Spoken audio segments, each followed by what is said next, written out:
आदाब, मैं हूं आपके साथ निखत अली। जैसा कि आप सबको खबर है ही कि मरहूम अतीक अहमद के सबसे छोटे बेटे 21 साल के अबान अहमद की 6 अगस्त को सड़क हादसे में मौत हो चुकी है। और ये सड़क हादसा तब हुआ जब झांसी जेल में बंद अपने बड़े भाई अली अहमद से मिलने वो जा रहे थे और उनकी गाड़ी डिवाइडर से जाकर टकरा गई। लेकिन इस हादसे में कई सारे सवाल पीछे छोड़ दिए।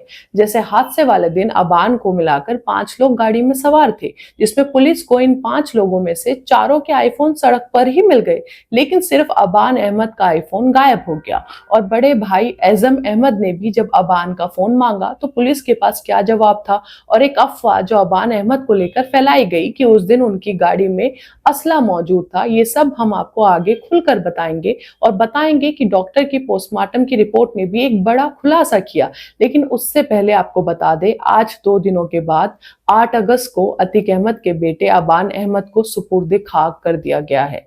मरहूम अतीक अहमद के सबसे छोटे बेटे अबान अहमद की तदफीन मगरिब की नमाज के बाद कसारी मसारी कब्रिस्तान में हुई, जहां पिता की भी कब्र मौजूद है। और उनके इस आखिरी वक्त में जेल में बंद दोनों बड़े भाई को भी उनके जनाजे और मिट्टी में शामिल होने का मौका मिला, जब उन्होंने भी एक मुट्ठी मिट्टी उठाई जो सबसे भारी थी अपने छोटे भाई को विदा करने के लिए। लखनऊ जेल में बंद उमर अहमद और झांसी जेल में बंद अली अहमद को पेरोल पर कई शर्तों के साथ जेल से कड़ी सुरक्षा के बीच इलाहाबाद यानी प्रयागराज लाया गया। लेकिन आपको बता दें, मीडिया रिपोर्ट्स के मुताबिक झांसी से लाए जा रहे अली अहमद के काफिले का रास्ता अचानक बीच में बदल दिया गया और अली अहमद की पुलिस वैन को 5 मिनट के लिए सड़क पर रोका भी गया। लेकिन इस बीच आपको ये भी बता दें कि अली अहमद के चाहने वाले उनके काफिले के पीछे लगातार इस सफर में चल रहे थे और आखिरकार अली अहमद सही सलामत अपने छोटे और लाडले भाई अबान अहमद के जनाजे में पहुंची गए और मिट्टी में शरीक हुए। अबान अहमद के जनाजे में सैकड़ों की भीड़ शामिल हुई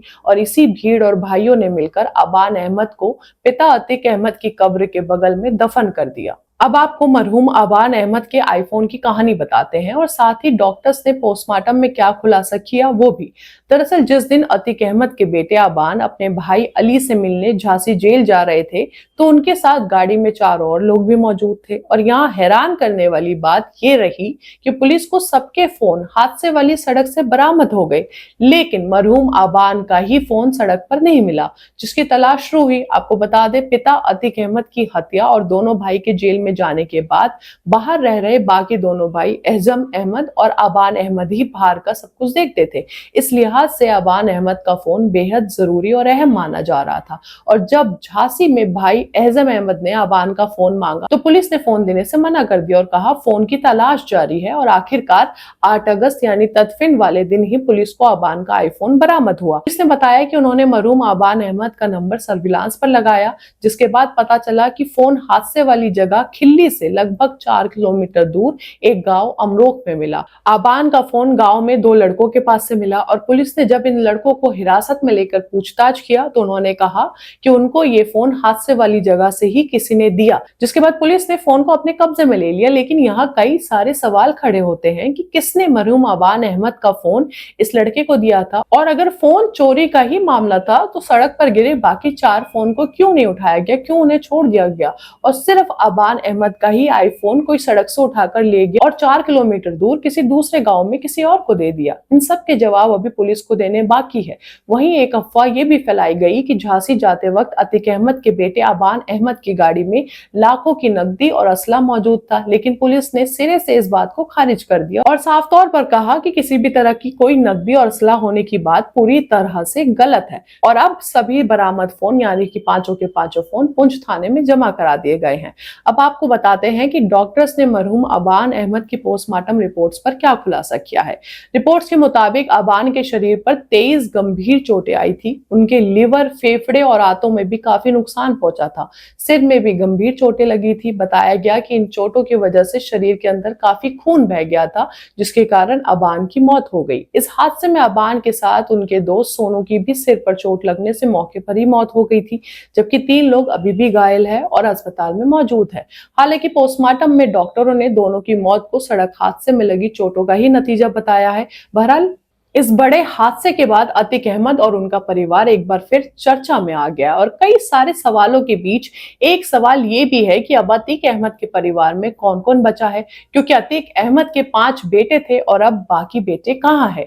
हम सबको खबर है कि अतीक अहमद और उनके भाई अशरफ की मौत कैसे हुई थी। 15 अप्रैल 2023 को प्रयागराज में पुलिस हिरासत के दौरान अतीक अहमद की हत्या हो गई थी जब वो उन्हें अस्पताल लेकर जा रहे थे। रिपोर्ट्स के मुताबिक अतीक अहमद पर उस वक्त 101 और अशरफ पर 57 मुकदमे दर्ज थे। इसके बाद अतीक अहमद के तीसरे नंबर के बेटे असद अहमद का भी आपको याद होगा, अप्रैल 2023 में ही झांसी के पास पुलिस ने उनका एनकाउंटर कर दिया था, जिसके बाद उनकी मौत हो गई। अब बचे अतीक अहमद के 4 बेटे और उनकी पत्नी शाइस्ता परवीन, जिसमें से सबसे छोटे बेटे अबान अहमद की अभी सड़क हादसे में मौत हो चुकी है। अब बात अतीक अहमद के सबसे बड़े बेटे उमर अहमद की। उमर इस समय लखनऊ जेल में बंद है। उनके खिलाफ एक कारोबारी के अपहरण और मारपीट से जुड़े 2 मामले दर्ज है। दूसरे बेटे अली अहमद इस वक्त झांसी जेल में बंद है। अली के खिलाफ 6 आपराधिक मामले दर्ज है। वहीं चौथे बेटे एजम अहमद, जो पहले बाल सुधार गृह में थे, अब वो प्रयागराज के हटवा में अपने रिश्तेदार के घर में रहते हैं। वहीं अतीक अहमद की पत्नी शाइस्ता परवीन 3 सालों से उमेश हत्याकांड मामले में फरार चल रही है। शाइस्ता परवीन के खिलाफ भी 4 आपराधिक मामले दर्ज है और उन पर 50,000 रुपए का इनाम तक रखा गया। यहीं इस अफवाह को भी फैलाया गया कि अबान अहमद की मां शाइस्ता परवीन अबान को आखिरी बार देखने पहुंची थी, लेकिन पुलिस ने ऐसा कुछ होने से साफ इनकार कर दिया और कहा हम हाई अलर्ट पर है, अगर ऐसा कुछ होगा तो हम सबसे पहले उन्हें पकड़ेंगे। हम आपको बता दें, शाइस्ता परवीन अपने शौहर अतीक अहमद की मिट्टी में भी नजर नहीं आई थी, लेकिन छोटे बेटे की मिट्टी में वो शामिल हुई है या नहीं, अभी इसकी कोई पुष्टि नहीं हुई है। खैर, आखिर में अबान की मौत के बाद अतीक के परिवार में शाइस्ता परवीन, जेल में बंद उमर और अली और रिश्तेदार के घर में रह रहे एजम ही बचे हैं। और एजम ने ही अबान का शव देखने के बाद डिमांड किया था, मांग की थी कि उनके जेल में बंद भाइयों को अबान की मिट्टी में शरीक होने दिया जाए। यानी कि इस वक्त सिर्फ एजम ही बाहर है, बाकी 2 भाई जेल में हैं और शाइस्ता परवीन, अतीक अहमद की बीवी, वो अभी इस वक्त फरार चल रही है। बहरहाल बहुत सारे सवाल अब पीछे रह गए हैं, लेकिन फिलहाल यूपी की सियासत में एक नई हलचल जरूर शुरू हो गई है। आने वाले वक्त में यूपी चुनाव है, ऐसे में अतीक अहमद और उनके परिवार की चर्चा एक बार फिर पूरे प्रदेश में हो रही है। एक तरफ अबान की मौत को लेकर पुलिस की जांच जारी है, तो दूसरी तरफ उनके आईफोन के हादसे वाली जगह से करीब 4 किलोमीटर दूर बरामद होने में कई सवाल खड़े कर दिए हैं।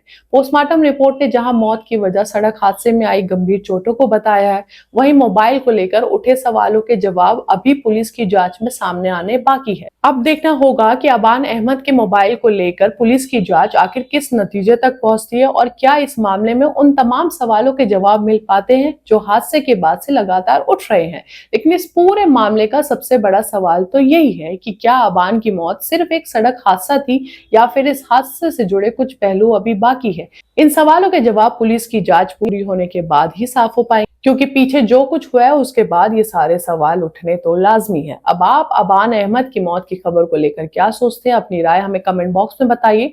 हमारे चैनल मिल्लत टाइम्स को सब्सक्राइब कीजिए। अभी के लिए इजाजत दीजिए, बहुत बहुत शुक्रिया। अगर आप चाहते हैं कि मीडिया के मैदान में हमारी कोई आवाज़ बने, मिल्लत टाइम्स मजबूत हो और इसी तरह आज़ादी के साथ ये इदारा काम करता रहे, तो आपको इसकी मंथली मेंबरशिप और सब्सक्रिप्शन लेनी होगी। ज़्यादा नहीं, महीने में 99 या 299 की भी आप मेंबरशिप लेंगे, ये इदारा मजबूत बनेगा। आपकी आवाज़ को इसी तरह मिल्लत टाइम्स उठाता रहेगा। यहाँ एक QR कोड आपको दिख रहा है, इसको आप स्कैन कर सकते हैं या डिस्क्रिप्शन में हमारी वेबसाइट का लिंक मौजूद है, उस पर क्लिक कीजिए। इस तरह का पेज खुलेगा आपके मोबाइल पर, जहाँ पहले अपना नाम लिखना है, जिस तरह कॉलम बना हुआ है फर्स्ट नेम एंड लास्ट नाम का। उसके बाद फ़ोन नंबर आपको लिखना है, उसके नीचे ईमेल ID आपको अपनी डालनी है, उसके नीचे I डिक्लेयर लिखा हुआ है जहां आपको टिक कर देना है। नीचे आ जाएंगे, पे नाउ का बटन मौजूद है, जैसे ही आप क्लिक करेंगे UPI एप्लीकेशन खुल जाएगा, खा गूगल पे हो, फ़ोन पे हो, पेटीएम हो या कुछ और हो, और वहां से आगे जो पेमेंट का प्रोसेस है उसको कंप्लीट करना है। इस तरह आप मिल्लत टाइम्स के मेंबर और सब्सक्राइबर बन जाएंगे।